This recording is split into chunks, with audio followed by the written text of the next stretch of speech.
invité avec nous ce soir pour décrypter les mouvements de la planète marché. Éric Venet est à mes côtés en plateau, le directeur de la gestion de Montbleu Finance. Bonsoir Éric. Bonsoir. Bienvenue et à distance en visioconférence avec nous. Philippe Wechter nous accompagne également. Bonsoir Philippe.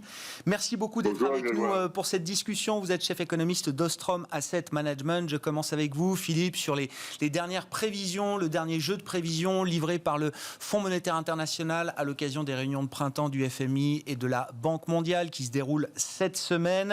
Le marché ne sera pas surpris de voir que la croissance américaine, que la croissance chinoise seront sans doute plus fortes que la croissance européenne cette année. Le FMI s'ajuste par rapport aux prévisions qui dataient du mois de janvier, aux dernières prévisions qui dataient du mois de janvier. Quels sont les enseignements que vous en retenez à ce stade, Philippe ? On a un petit peu comme avec les prévisions qui ont été publiées il y a un mois à peu près par l'OCDE, un mouvement d'amélioration qui est lié au fait qu'on commence à voir la fin de la crise sanitaire. C'est-à-dire que le FMI nous le dit, il faut qu'on mette encore davantage de moyens, mais la crise sanitaire pourrait se terminer très, très rapidement. Donc ça, c'est un premier point important. Et effectivement, comme il était indiqué par Éric Panier, la Chine et les États-Unis sont les deux grands moteurs de cette reprise. Un peu plus d'ailleurs dans le rapport du FMI pour la Chine que dans le rapport de l'OCDE. Mais on a c'est cette dynamique-là qu'il faut noter. Et puis l'euro, la zone euro, qui est un petit peu en retrait, qui progresse, mais qui nous retrouverait effectivement son niveau d'activité de 2019 qu'en 2022 contre 2021 aux États-Unis. Ça, c'est le premier point. L'autre point à souligner, et que martèle le chef économiste du FMI, c'est que les pays émergents ne sont pas dans les meilleures conditions. C'est-à-dire que le choc sera probablement beaucoup plus persistant dans les pays émergents. D'abord parce que les conditions sanitaires ne sont pas les mêmes que dans les pays développés. Les capacités de vaccination, de faire face aux risques sanitaires. Et puis parce que sur le plan financier, les pays émergents sont forcément fragilisés par la hausse des taux américains qu'on constate depuis quelques semaines et qui modifie l'équilibre entre pays développés et pays émergents. Donc il y a ces deux dimensions. Ça va mieux pour l'économie mondiale, ça va mieux pour les grandes économies. Pour les économies un peu en deuxième rang, c'est un petit peu plus compliqué aujourd'hui à gérer et la crise sera probablement plus persistante. Donc on n'a pas de situation totalement homogène dans cette reprise telle que présentée par le FMI. Ouais, intéressant, une situation de divergence là en sortie de crise.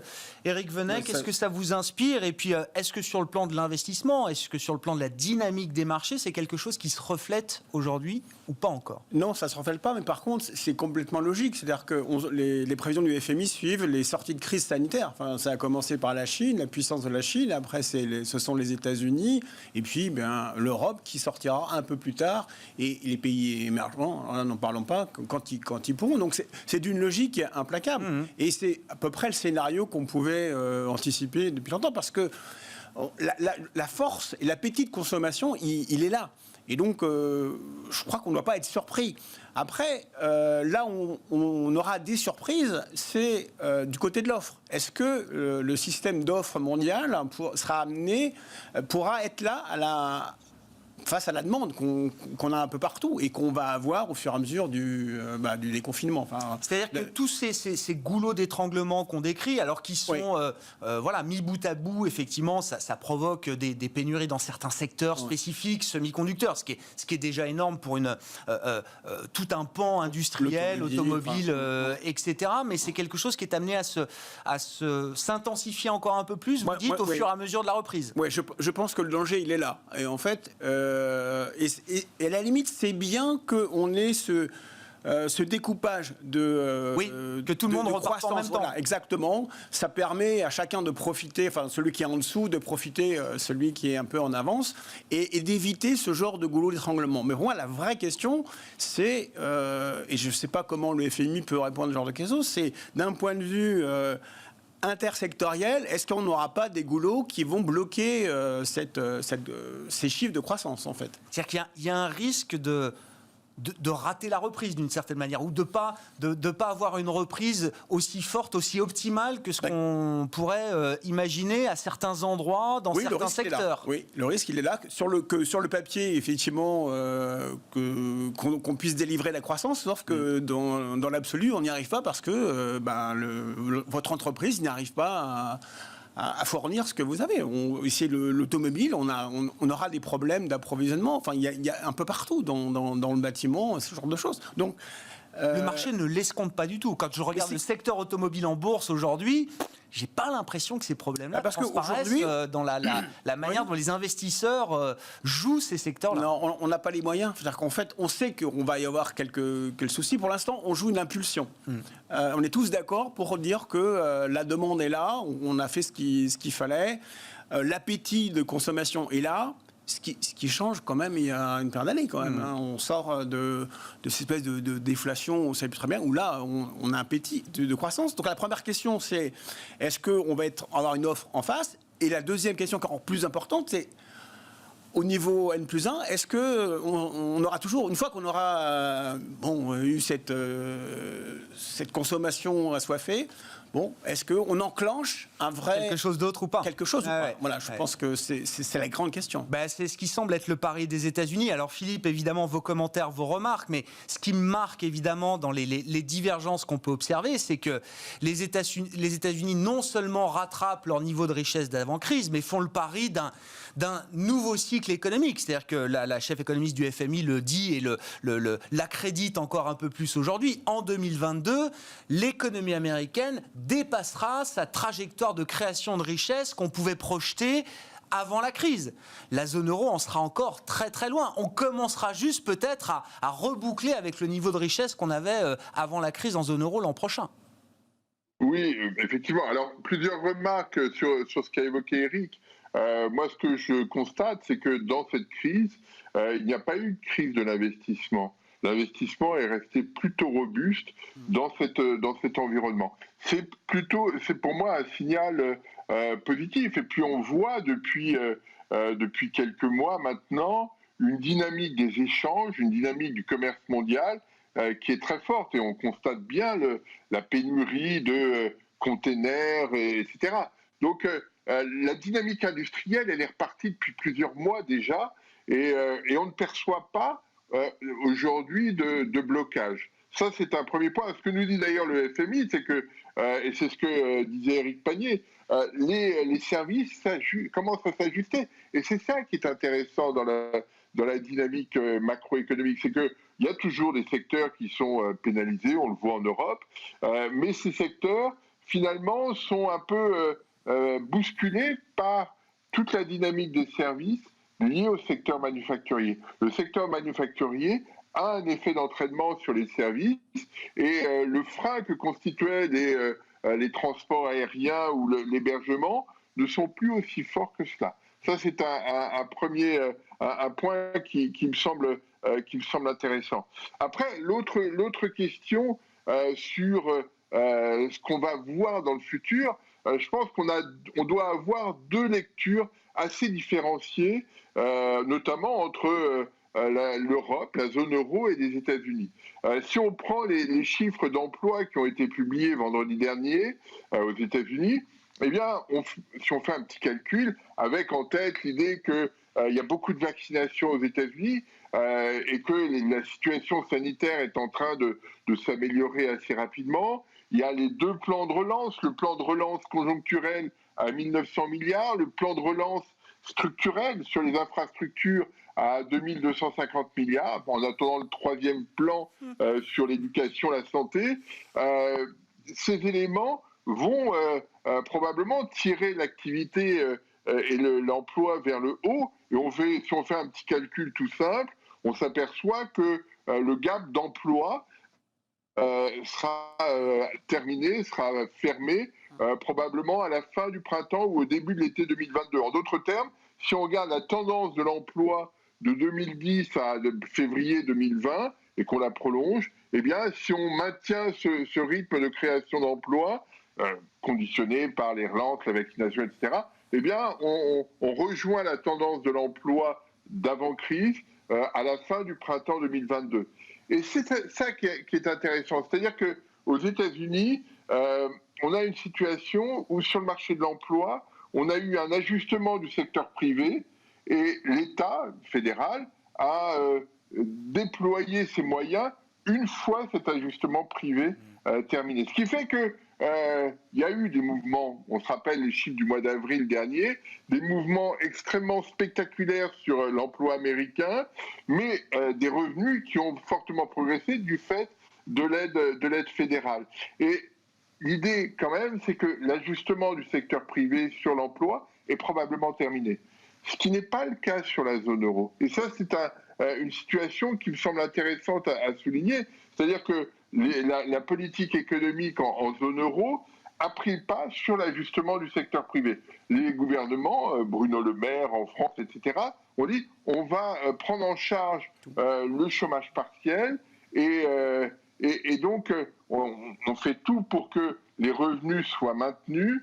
Et effectivement, les revenus ont été maintenus, mais pour autant, la dynamique et l'ajustement du secteur privé n'a pas encore eu lieu. Et on ne sait pas à quel moment et comment vont se dérouler les choses au moment où les aides gouvernementales vont se réduire et au moment où le secteur privé va devoir s'ajuster. Ce qui fait qu'on risque d'avoir un prolongement d'une situation un peu sous-optimale en Europe, plus longue que ce qu'on observe aux États-Unis. En d'autres termes, si on a une tendance un peu en tête, on va arriver sur cette tendance par le bas en Europe, tout doucement, alors qu'aux États-Unis, avec les plans de relance qui ont été mis en place, on va avoir une sorte de surajustement de l'activité, bien au-delà de la tendance, avant d'y converger. Donc on est sur des situations, des modes de fonctionnement qui sont très différents, et de ce fait-là,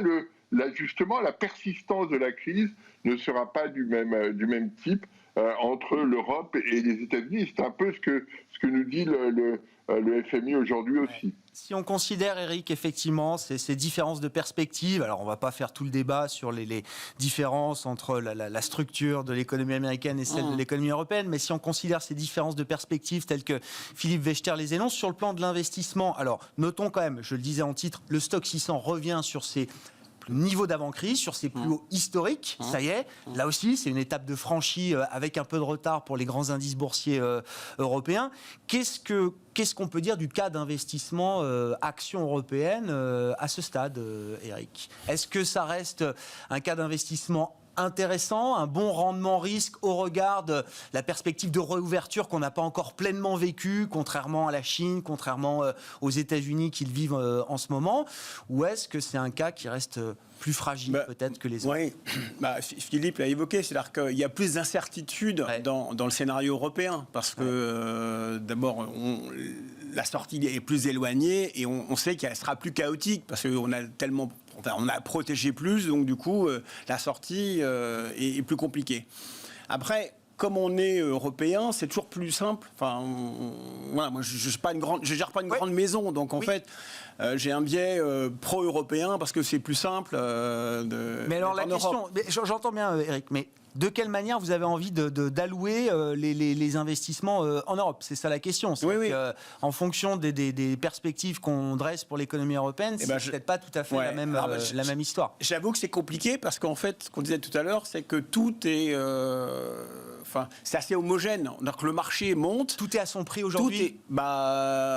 Il n'y a plus de paris importants à jouer, en fait. Il y a de temps en temps des rattrapages, mais je ne vois pas aujourd'hui les dernières valeurs qui étaient vraiment à la cave, enfin, excusez-moi l'expression, elles ont été... ça y est, elles sont remontées. Donc après, ça va devenir un peu plus stock picking, c'est-à-dire que il va y avoir plus d'intelligence.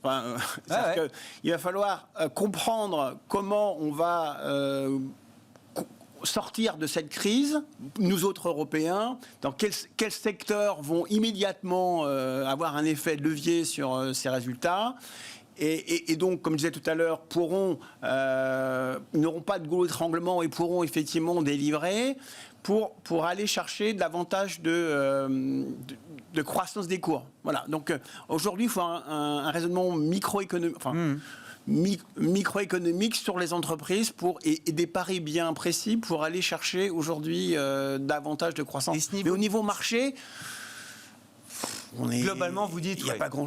Voilà, quoi. Et ce niveau de discrimination, de sélection, de sélectivité, c'est quelque chose déjà qu'on observe dans le marché. On arrive à trouver.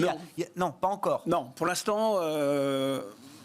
C'est très sectoriel encore. C'est sectoriel, et je crois qu'on a plus peur justement de l'entreprise qui n'arriverait pas à délivrer, ou alors par exemple genre Atos, qui a des soucis particuliers, de l'accident, plutôt que de dire là il y a un secteur bien défini qui me paraît bien sous-évalué pour pouvoir. Aujourd'hui, je suis un peu compliqué. C'est un peu compliqué pour avoir une stratégie claire. Donc en fait, il faut se laisser porter. Et puis à un moment donné, si on pense que cette reprise s'éloigne trop, je pense qu'on est trop cher, et donc il faudra réduire un peu la voilure. Mais aujourd'hui, les portefeuilles sont à 90% investis. Oui, et pour l'instant, comme je reste. Tactiquement, vous vous laissez porter avec ce niveau d'exposition au risque. Oui. Parce qu'il n'y a toujours pas mieux à faire. Oui, puis à chaque fois que j'ai pris mes gains, parce que ça continue. Donc, c'est pas grave. Ne rien faire, c'est aussi c'est une décision de gestion, on le rappelle à chaque fois. Un mot peut-être sur l'Europe, Philippe. Est-ce que pour la zone euro aussi, l'horizon de la sortie de crise est un horizon qui est de plus en plus visible? Je lisais notamment, rapporté par l'agence Bloomberg, des documents de la Commission européenne qui prédisent désormais que l'Europe dans son ensemble pourrait atteindre un niveau d'immunité collective suffisant peut-être d'ici la fin du mois de juin. Donc ce serait plus de 55% des populations globales vaccinées, c'est-à-dire que ça correspond à peu près 70% de la population adulte. Est-ce que c'est une bonne nouvelle? Est-ce que c'est une bonne surprise? Est-ce que ça devient un horizon crédible, Philippe? On attend là-dessus. On a eu beaucoup de déceptions. Donc l'Europe va se mettre à produire sur une grande échelle. Espérons que la transmission de cette production vers la vaccination se fera au rythme souhaité. On est là-dessus tous un peu déçus par la façon dont la vaccination est gérée en Europe. On voit bien que la dynamique est encore très, très lente.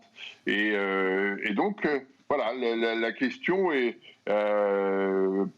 plus. On ne doit plus être dans le wishful thinking, ce qui me semble encore un peu le discours de la Commission et de Thierry Breton qu'on écoutait encore la semaine dernière, disant on va y arriver, mais c'est forcément un petit peu plus compliqué que ça. Mais je croise les doigts. Si effectivement l'immunité collective à 70% est atteinte au cours du début de l'été, ce sera une très bonne nouvelle. On n'y est pas encore tout à fait parce que les rythmes de vaccination ne s'accélèrent pas aussi fortement qu'on pourrait le souhaiter. Donc ça va être aussi un frein. On voit bien que tous les ménages, toutes les entreprises sont toujours un peu préoccupés par cette situation, et à juste titre. Bon, venons-en aux questions de fiscalité. Philippe Wechter, je vous laisse la parole. Est-ce qu'on est en train d'assister à la fin de la compétition fiscale mondiale telle qu'on l'a connue au cours des dernières années, avec un U-turn majeur peut-être en provenance des États-Unis? Je crois qu'effectivement, on a ce qu'on appelle en bon français un game changer, c'est-à-dire une situation qui va changer. Alors, pour fixer les idées, dans le plan sur les infrastructures, Joe Biden nous dit on va augmenter le taux de l'impôt sur les sociétés aux États-Unis de 21 à 28%. Trump l'avait fait baisser de 35 à 21%, donc un mouvement assez significatif, mais surtout, les entreprises américaines devront payer un taux de 21% au minimum sur leurs profits. Donc il y a là une situation qui change avec deux raisonnements. Le premier qui est de dire, du côté de la Maison-Blanche, c'était dans le propos de Joe Biden, il n'est pas normal qu'un ménage paye plus d'impôts, un ménage moyen paye plus d'impôts qu'une entreprise moyenne. Ça, c'est quelque chose qu'il faut effacer des tablettes. Et c'est le premier point. Le deuxième point, c'est que Joe Biden et Janet Yellen, hier, ont très clairement indiqué qu'ils souhaitaient qu'à l'échelle des pays développés notamment, on rentre dans une logique de fiscalité coordonnée, je ne sais pas comment on l'appellera, mais faire de telle sorte qu'il n'y ait plus cette concurrence fiscale qui est dévastatrice pour tout le monde. Dévastatrice parce que on est dans une population qui vieillit, donc on a besoin de soins, soins sanitaires, de soins pour la vieillesse qui augmentent de façon significative, qu'on soit aux États-Unis ou en Europe, et l'augmentation des charges tombe toujours sur le salarié, parce que lui, il n'est pas mobile. Si vous êtes Grégoire Favet, salarié de chez Bismarck, il est à Paris, quoi. Il ne bouge pas, donc il est taxable très, très rapidement. Alors qu'une entreprise peut modifier sa structure géographique. Et donc, ce que nous disent les Américains, c'est qu'on ne veut plus de ça. Ça veut dire aussi que toute l'évasion fiscale va être fortement contrainte. Ça veut dire aussi que les GAFA vont être dans le focus de l'État américain. Ça veut dire aussi que les Américains semblent être prêts à faire pression sur tous les pays développés pour qu'ils sortent de cette situation de concurrence fiscale. Donc on a potentiellement quelque chose qui est en train de changer radicalement à l'échelle mondiale. Et ça, c'est quelque chose qui va être important aussi sur un autre plan. C'est que les États-Unis ont désigné leur ennemi, c'est la Chine, et ils souhaiteraient que les Européens jouent le même jeu que les Américains. Et donc, on risque d'avoir, là, dans les prochaines années, une situation d'opposition très forte qui va jouer aussi sur le plan fiscal entre les États-Unis et l'Europe et la Chine de l'autre côté. Donc ça, c'est quelque chose qui va être important à observer, avec probablement des dissensions très importantes entre les deux régions que je viens d'évoquer. Donc ça, on a vraiment un changement qui est en train de se mettre en place. Et alors, la dernière question, c'est est-ce que les démocrates au Congrès américain, est-ce que Joe Biden, plutôt, va réussir à convaincre tous les démocrates du Congrès américain pour faire passer cette loi? Ça va être une vraie question, parce qu'on sent bien que les lobbies des entreprises américaines sont déjà tous en œuvre, prêts à peser sur la discussion. Ouais, les secteurs les plus sensibles, le secteur de la tech, le secteur de la santé, de la pharmacie également. On verra comment le consensus fiscal se forge aux États-Unis. Éric Venet, comment vous regardez ces questions de fiscalité? Encore une fois, ce renversement majeur, de là à imaginer la fin de la compétition fiscale au niveau mondial, c'est peut-être un peu exagéré, mais c'est quand même le sens de cette démarche. Et quand Janet Yellen nous dit que l'Amérique d'abord, ça ne veut pas dire l'Amérique toute seule. Revenir à la table des négociations sur cette question de fiscalité au sein de l'OCDE, c'est quand même déjà un signal politique très fort. Alors, on peut que se réjouir, parce que la compétition fiscale n'a aucun sens d'un point de vue économique de toute façon. Donc, c'est clair que plus il y aura de coordination, mieux c'est pour à la fois l'économie et la société. Je pense que Philippe l'a dit, les sociétés, même y compris américaines, ne supportent plus maintenant ces divergences fiscales. La compétition fiscale à outrance, c'est ça que vous dénoncez, entre guillemets, Éric. Oui, enfin, même tout court. Ça n'a pas de... Quand vous avez des petits écarts, on est d'accord, mais ça n'a pas de sens. Avant Trump, les bénéfices hors aux États-Unis, c'était à zéro.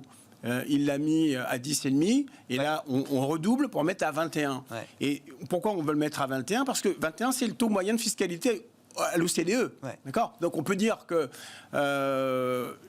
on fait un effort pour tous se mettre d'accord autour de 21, mais bon, ça arrange un peu la politique fiscale américaine. Donc suivons les Américains, tant mieux, si ça nous permet de faire une coordination fiscale, et c'est le meilleur game changer depuis longtemps. Donc et ça veut dire que les États-Unis, là, par là même, tuent les taxes GAFA ou les taxes réservées aux GAFA qui ont été mises en place dans quelques pays comme la France. Oui. L'idée, c'est pas juste les GAFA, c'est toutes les multinationales qui...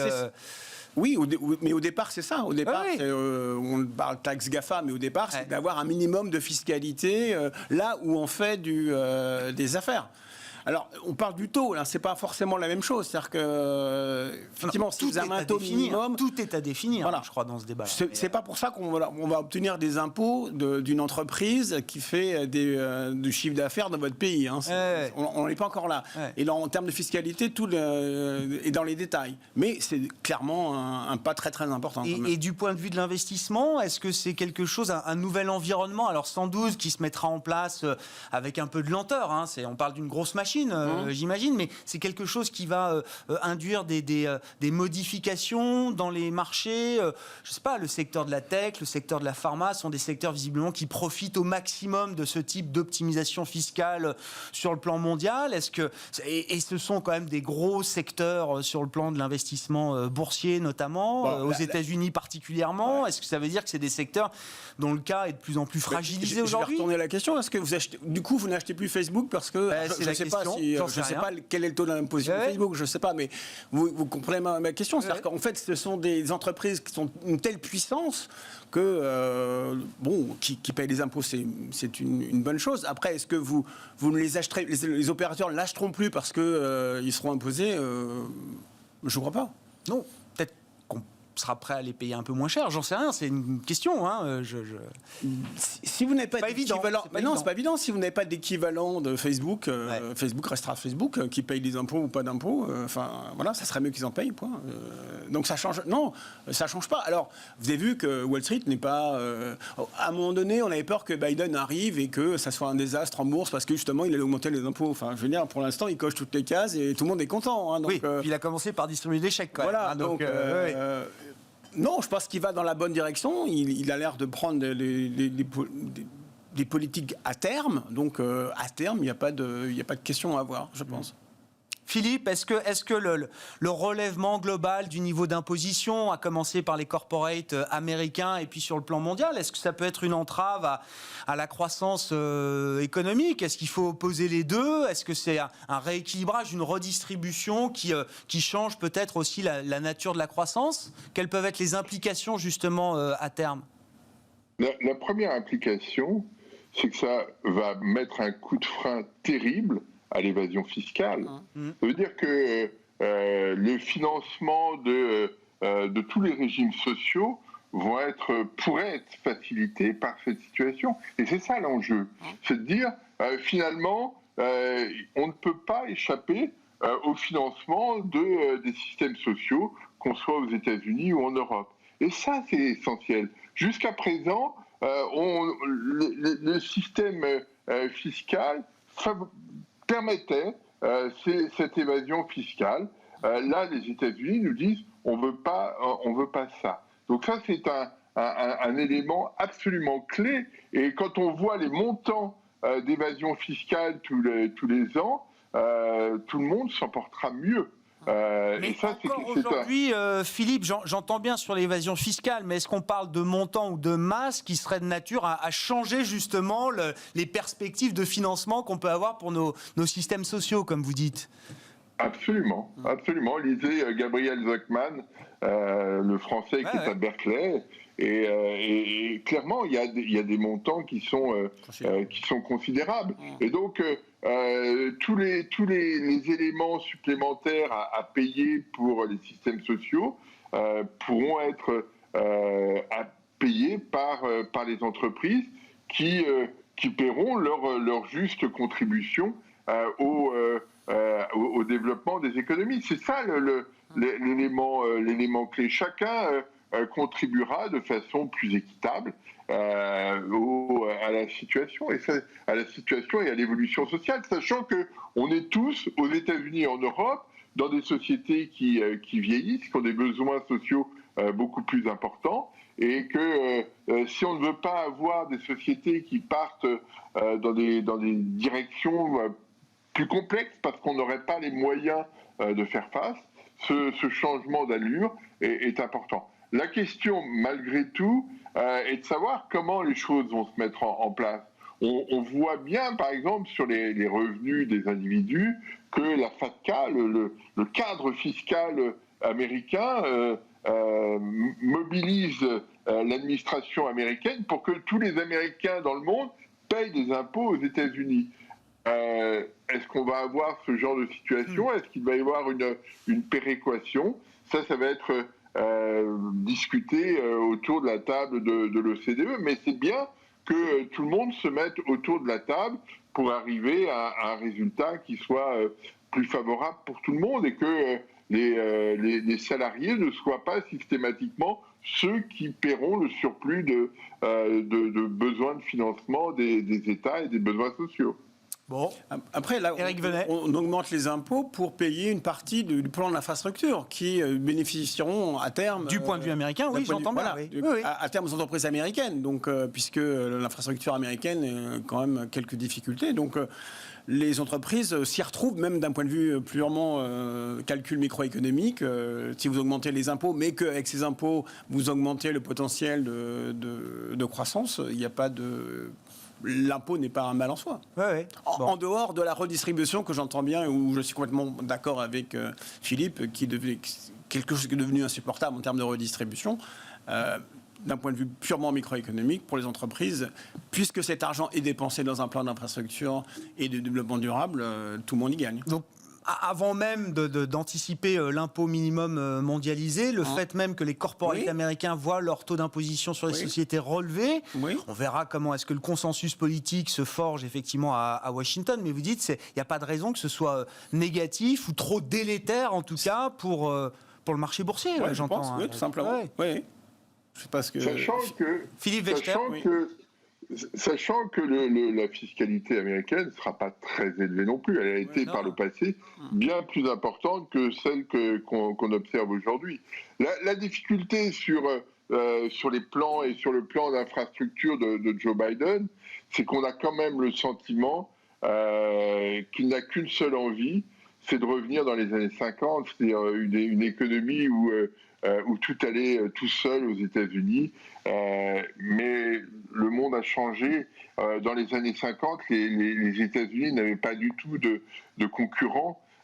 Aujourd'hui, ils ont la Chine. Et ça, c'est ça qui va être intéressant, mais qui va probablement mettre quelques bâtons dans les roues de ces plans gigantesques qui sont présentés. Mais on voit bien que l'idée, quand même, c'est avec des outils un peu différents. On veut faire un peu plus attention au climat, etc. Et c'est très bien. Mais on voit bien que l'idée, c'est, nonobstant ces contraintes climatiques, l'idée, c'est on veut revenir avec les belles années des années 50-60, où tout allait bien, où on était insouciant. Mais c'est probablement un peu plus compliqué que ça, ne serait-ce que parce que la population américaine est beaucoup plus âgée aujourd'hui qu'elle ne l'était à l'époque. Bon, on n'a pas tous connu l'insouciance des années 60. Je souhaite qu'on puisse connaître cette insouciance un jour. Je ne suis pas sûr qu'on y soit prêt tout de suite, en tout cas, pour retrouver ce niveau d'insouciance. Bah tiens, si, justement, on va conclure quand même avec... alors, je ne sais pas s'il faut s'en soucier ou pas, d'ailleurs. Éric Venet, je voulais qu'on dise un mot avec vous de l'affaire Archegos. Alors, on s'est passionné ou non, d'ailleurs, depuis quelques jours pour le crash de ce... hedge fund, plutôt un family office, d'après ce qu'on comprend, qui gère la fortune d'un seul homme, qui a un parcours financier plus ou moins sulfureux, on va dire, et qui, quand même, qui fait quelques dégâts, puisque, bon, c'est quand même, on parlait de 20 milliards sous gestion, avec un levier de plus de 5, donc ça fait quand même des masses d'argent importantes dans l'absolu, en tout cas, et puis surtout, à nouveau, des dégâts y compris au sein d'acteurs bancaires dont on pouvait se dire, tiens, ils sont régulés maintenant, on les y reprendra plus après les subprimes et d'autres. Et en fait, si. On retrouve un peu toujours les mêmes. Toujours, oui. Alors, toujours les mêmes acteurs. Non, mais oui, le but, c'est pas de... c'est pas bon, on les connaît, hein, mais voilà. Comment c'est-il que ça arrive encore? C'est ça la question. La question, c'est... ça n'a pas dégénéré, tant mieux. Mais d'abord, c'est l'effet de levier qui est considérable. Je ne sais pas comment on peut arriver à cet effet de levier. Et pour que les pertes des banques soient aussi importantes... Et on n'a peut-être pas tout vu encore, bien sûr. C'est effectivement... je trouve que c'est triste, en fait. C'est triste parce que... qu'on ait des opérations avec autant d'effets de levier... Mais ça nous dit quoi du grid, du niveau de cupidité qu'il y a dans le marché aujourd'hui? C'est spécifique. Mais comme vous l'avez dit, point très intéressant, Eric, c'est que peut-être que quelques années en arrière, des hedge funds qui faisaient faillite, LTCM, je crois que c'est à peu près l'histoire, ça pouvait mettre à mal l'ensemble du système financier mondial, ou nécessiter en tout cas des interventions. Là, pas du tout. Là, non.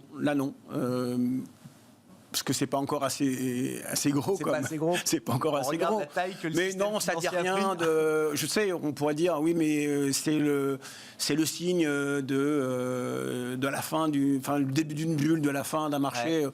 Non, je crois que c'est signe de rien. C'est quelqu'un qui s'est fait prendre, qui n'aurait pas dû faire autant et qui pensait que le marché allait dans un sens, et que c'est le problème de ces marchés-là où vous êtes dans des trends.